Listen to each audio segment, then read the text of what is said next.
back with the Wano arc rated. Yeah, we did our favorite art yesterday, so today we doing which. Favorite or I What mean is your rating of Wano arc between all of the arcs? Where do you rate it? time skip. I got it number 2. I got it right before Whole Cake, right underneath Dressrosa, Okay. and everything else follows after that. You know what I mean? Fishman, and then Elephant Island. I think the Elephant Island is the worst one. You talking about Zoe? You don't Yeah. like Zoe with the No, mix? Yeah, Zoe kind of was just nothing though. Like Zoe was just a lot of info. It was a lot of information dump. It was a lot of like, this is what we're about to do. This is we're gonna get ready to gear up. Yeah, that part did take a long time because it was like, okay, we get it. You need the samurais. You need help. So it was like we had to get all that until we get to cool Wano. to see the elephant. Like to me, Zoe was a tourist attraction. I went on a nice little vacation. I got to see the elephant move and the trees on the elephant. You know what I mean? But I'm here for action. You know what I mean? Yeah, but that was important though. The whole elephant I'm not thing. saying it wasn't. I'm just saying in terms of the rankings where we're ranking the arcs, Zoe is the last one for me. So you said post time skip. So what about as a whole, all of the arcs put together? Where you rank Wano? Oh, it's definitely not going to be number 2. It's probably going to be in the top 5, yeah. And you say you have is in between. You said a Whole Cake and then Dressrosa, and then you have Wano in between, basically. Yeah. Wano in between. I would have Wano number 5. I would have Marineford 1, Dressrosa 2. Probably have Alabasta 4.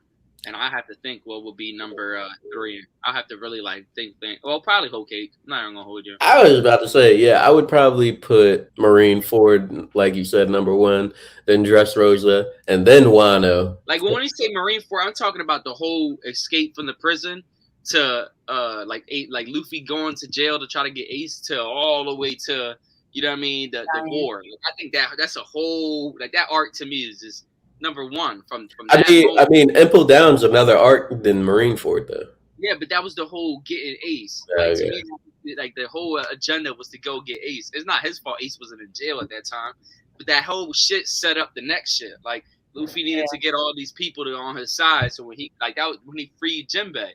Jinbei played in the heavy in the Marineford. If he would have just walked past Jim, like he set everybody up and Impel Down, and then showed us things that we never got to see.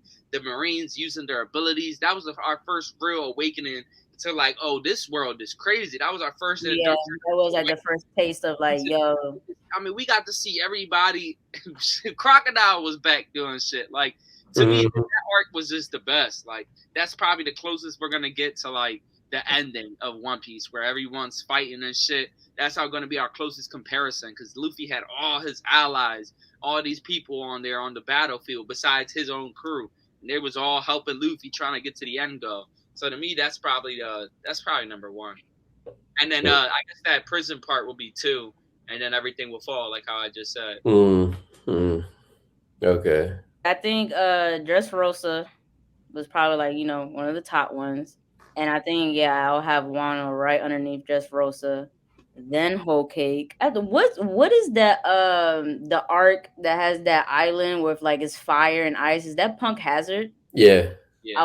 I like the Punk Hazard. I'll put Punk Hazard right underneath that. And because that was like it was like the start of us getting to find out like Kin, because we got his half body, he's all chopped up and stuff. So I thought like that was the beginning to get you to Wano. So I actually liked it that Punk has the art. And it had like the Caesar with the whole experimenting on kids and stuff like that. That was wild. And you like the experimenting on kids, okay. No, I didn't like that part. That was just more like, damn, like when Wano, when they gave all them people the messed up fruit and they laugh at everything, that was like, yo. I was hoping by the end of it Chopper would have healed them all so they could stop laughing. Maybe. Well, yeah, I was about to say maybe, but not. They go. The shit done sailed. I mean, I could always see Oda saying that during the 2 weeks where Luffy and Zoro were sleeping, Dr. Chopper got to his, Dr. Chopper, his misfits, got together and cured every one of their laughing disease. I could definitely see Oda doing some shit like that. Yeah, I mean, maybe he's gonna stretch it in the anime because manga moves faster than anime. Mm-hmm. Or he might bring it in as a like a flashback or something. Who knows? I mean, they did say that Wano's not over. That they're gonna pop back into Wano. Yeah, who knows? Maybe Chopper will develop a little bit more his medication and stuff, and then when they end up back in Wano, he's like, okay, I could fix y'all if they still there and laughing and whatnot. But that is interesting that you said that though, because you would think that he will be able to help them out too. So Yeah, but yeah. ratings. Okay, as Wano as a whole, just by itself, how would you rate the story and all of that? The characters developed. Like a 1 out of 10. Yeah. 8.5. I'll give it an 8. Yeah, I give it an 8.5. Gear 5th is enough to give me the 0.5. Yeah, like 8 or 9, just because we got to see, Luffy's John. That's really like the biggest thing. 9 is too high. 9 is too high. Dressrosa is a 9. You know what I mean? So if it's right underneath it, it's gotta be like. I mean, it could be like a 9.5. Yeah, I was about to say Dressrosa is like almost a 10 for me. Like Marineford is like it's like just a 0.5 difference. But yeah, I would probably give it a solid 8, and it's more of because I just didn't like Usopp not really doing much in this arc. Like I like how every character like in Dressrosa like had their growth and had their like little fight.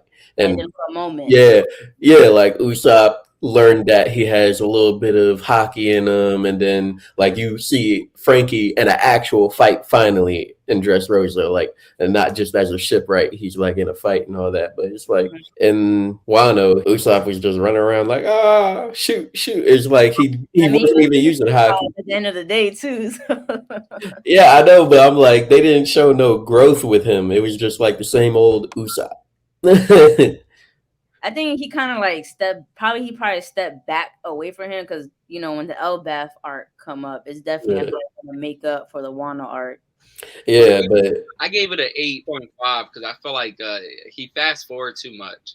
Like you ended the arc, so you left too many things unanswered for me to say that was a good arc, like a 9. Like I feel like the potential was there for this arc to be a 9, and you just didn't answer enough. You hinted at shit at Zoro, but you didn't tell us anything really about Zoro. You beating around the bush. What is that helping me? You know what I mean? I feel like that flashback was pointless. Yeah, like you didn't say nothing about it. The whole thing people wanted was who was Zoro. Is his dad a famous samurai? Is he a bum? Is he a nobody? And Zoro just got these crazy, ambitions, and that's all we want to know. Like, and for you to hint like, oh, he might be from Wano. His swordplay reminds me of a certain samurai. Like, man, that's nothing. You know what I mean? Like, he gave us Sanji instead. Like he gave more about Sanji. Girl said he wanted to visit the guy's grave that he killed and took his sword, or and the Brook arc.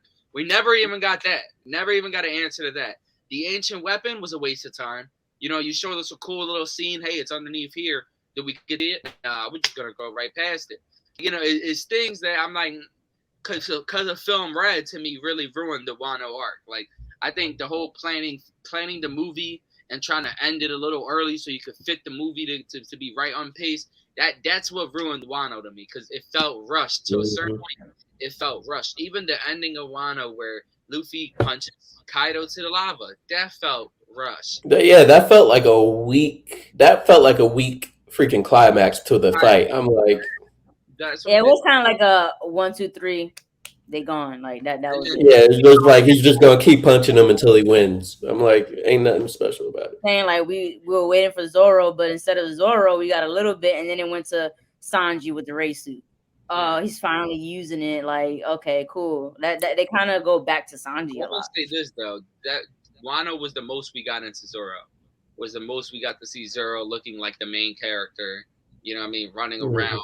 Wano. Like that was the most we got to see.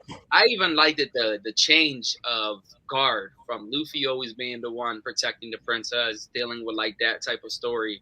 Yeah, Sanji had not really.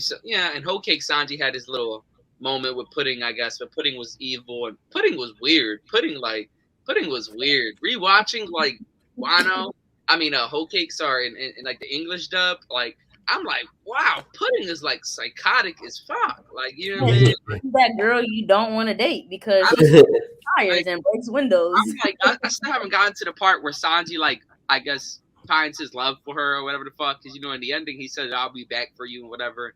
So it's got to be a twist somewhere here.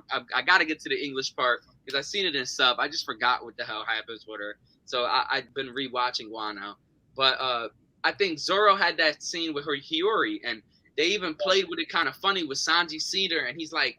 And he ends X Drake real quick with a kick, and he's like, "I'm gonna save the girl."